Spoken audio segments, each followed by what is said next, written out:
Yo, welcome back to The 900 Story. Kali ini gue bakalan bahas spoiler anime Kaminoto alias Tower of God Season 2 Episode 1 yang tentunya bersumber dari komiknya cuy. Episode ini dimulai dengan memperlihatkan kastil terbang jahat kelima. Untuk informasi tambahan, Season 2 ini adalah time skip setelah 5 tahun kejadian bom yang didorong oleh Russell di season sebelumnya. Di kastil ini, sudah banyak pengawal yang bersiap untuk menyambut Yuri jahat yang kembali ke kastilnya. Di sini, Yuri langsung dihampiri oleh Alumid Etrog yang merupakan kepala pelayan kastil tersebut. Yuri lumayan marah karena setiap ia kembali ke kastil, ia selalu disambut dengan meriah dan ia tidak suka dengan hal itu. Namun, saat itu juga ada putri jahat yang bernama Kun Masyeni jahat menghampiri Yuri.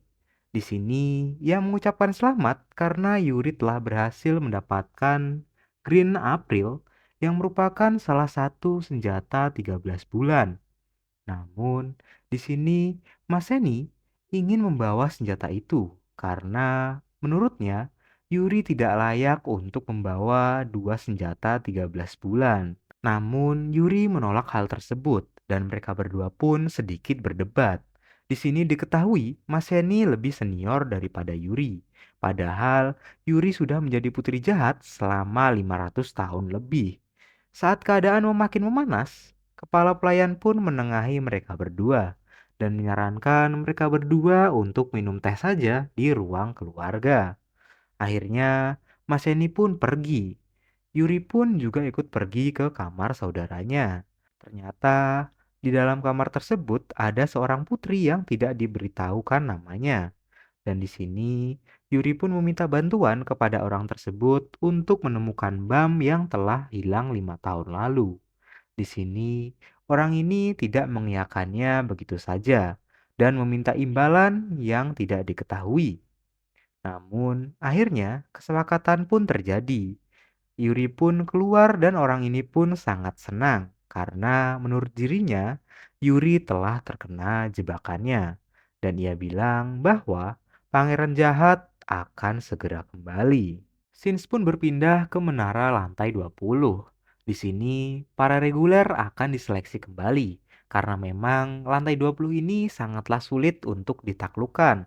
Apalagi biayanya yang diperlukan untuk mengikuti ujian sangatlah besar. Oleh karena itu, timbullah peluang bisnis dan akhirnya muncul perusahaan kredit yang bernama Looker Cash, yaitu perusahaan yang meminjamkan uang untuk para reguler agar bisa mengikuti ujian lantai. Shin pun berpindah kepada seseorang berambut kuning. Di sini, ia sangat percaya diri bahwa dirinya akan menjadi raja dari menara ini. Dan ia sedang menjalani ujian di lantai 20 ini. Namun, kepedeannya ini tidak menolongnya. Karena dalam ujian ini, ia terbakar habis oleh seorang perempuan. Ternyata, orang berambut kuning ini bernama Wang Nanjah yang akan kita panggil dengan nama Wang saja ya cuy. Sins pun berpindah kepada Wang yang sudah berada di kosnya. Ia sangat kesal karena ia gagal dalam ujian ini karena dibakar oleh perempuan tadi. Di sini diketahui Wang telah mengulang ujian ini berkali-kali dan selalu gagal. Namun tiba-tiba pintu kosnya berbunyi. Ternyata itu adalah orang-orang dari Loker Cash yang menagih hutang kepada Wang. Pemimpin dari Looker Cash ini adalah Looker Kim. Di sini Wang berusaha kabur, namun ia gagal karena ia ditangkap oleh kekuatan dari Looker. Di sini Wang ditagih hutangnya dengan sangat kasar karena memang hutangnya sudah banyak dan jatuh tempo. Apalagi ia gagal dalam ujian yang membuatnya tidak memiliki uang. Di sini Wang pun ingin Looker memberikannya kesempatan lagi dan Luker pun di sini berbaik hati dan memberikannya kesempatan. Namun dengan satu syarat, yaitu jika Wang gagal dalam ujian berikutnya, maka ia akan mati dan seluruh organnya akan dijual untuk membayar semua hutangnya. Akhirnya, dengan terpaksa, Wang pun menandatangani kontrak dengan Luker ini. Setelah itu, tiba-tiba ada kurir mie yang dipesan Wang datang. Mie ini dibayar oleh lurker dan akhirnya ia pergi. Di sini, kurir ini berbincang dengan Wang, yang mana obrolannya berisi tentang kurir ini dulunya adalah seorang reguler yang sama dengan Wang. Namun, ia telah menyerah menjadi seorang reguler dan memilih untuk mencoba pekerjaan lain. Dan ternyata menjadi kurir mie menurutnya menyenangkan. Namun, di sini Wang tidak setuju dan berbeda pendapat karena menurutnya ia ingin menjadi raja dari menara ini. Oleh karena itu, ia harus tetap maju dan menaklukkan setiap lantai di menara ini. Akhirnya, mereka pun berpisah dan kurir ini memberikan kupon kepada Wang. Jika Wang lulus ujian nanti, ia berpesan, Wang, gunakanlah kupon ini untuk membeli mie. Sins pun berpindah ke ujian lantai. Di sini, Wang mengikuti ujian ini. Kali ini, ujiannya adalah ujian ketahanan selama 30 menit. Dan yang ikut adalah 10 orang reguler dalam setiap satu ronde. Dan setiap reguler akan masuk ke dalam ruangan setiap 3 menit satu per satu. Di sini, Wang sangat pede dan yakin karena ia memang harus lurus dalam ujian ini dan harus mendominasi arena. Ujiannya pun dimulai. Di sini, Wang masuk dan langsung bersemangat dengan menyebut dirinya yang terhebat. Namun, saat ia melihat ruangan tersebut, ia melihat seorang pria yang telah membantai 3 orang reguler yang ada di dalam ruangan tersebut. Oleh karena hal tersebut, Wang pun langsung berinisiatif untuk mengajak pria tersebut bekerja sama. Dan Wang menjelaskan bahwa tak penting berapa jumlah orang yang tersisa, setelah 30 menit mereka semua akan lulus. Tidak hanya itu, Wang pun mengajak pria itu untuk bersama-sama mengeliminasi setiap orang yang masuk ke ruangan ini. Di sini, pria itu tidak berkata sama sekali dan langsung duduk. Wang mengikutinya dan banyak bertanya kepada pria itu. Namun, tidak ada jawaban yang keluar dari mulutnya.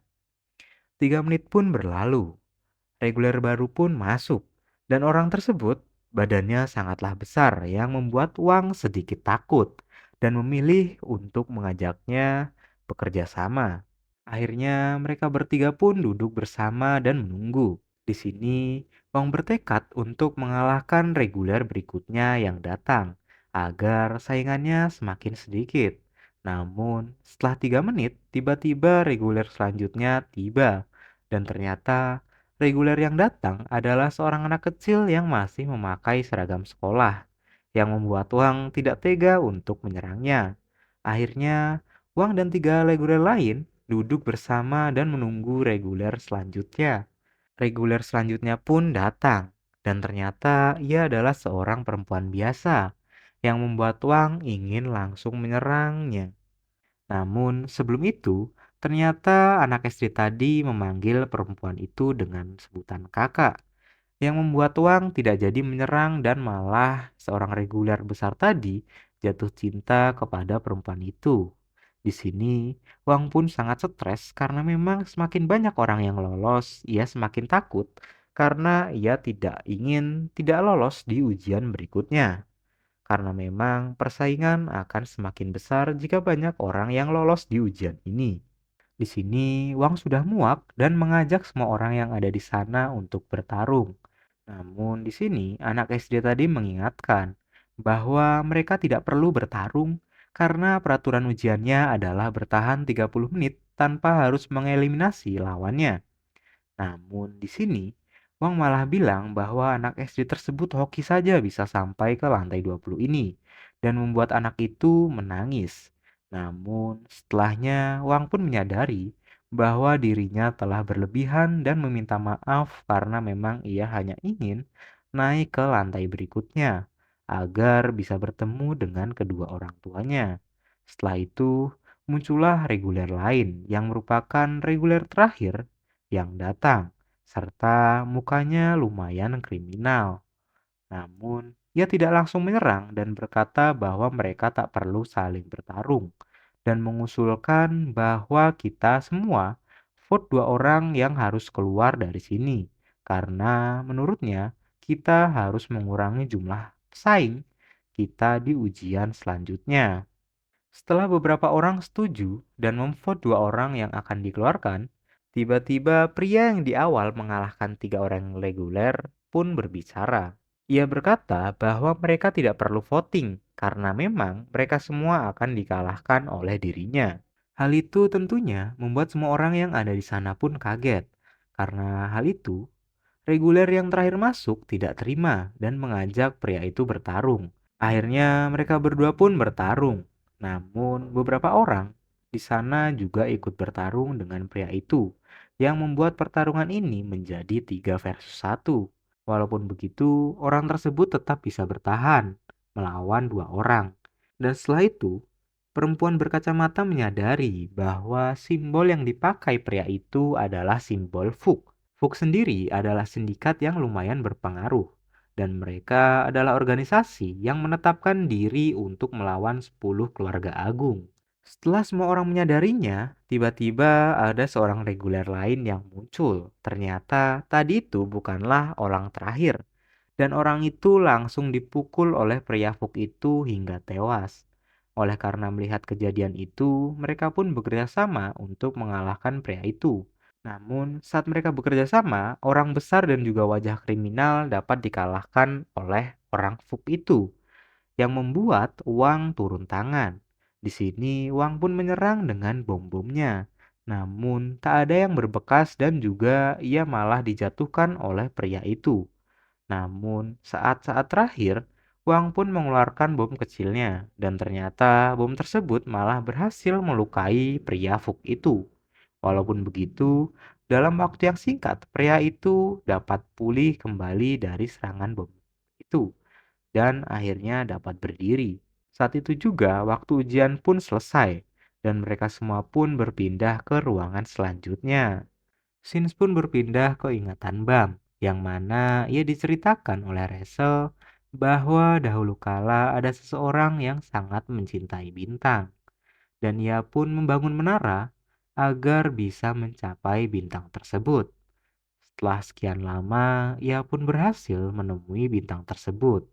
Akhirnya, ia pun hidup bersama bintang tersebut selamanya.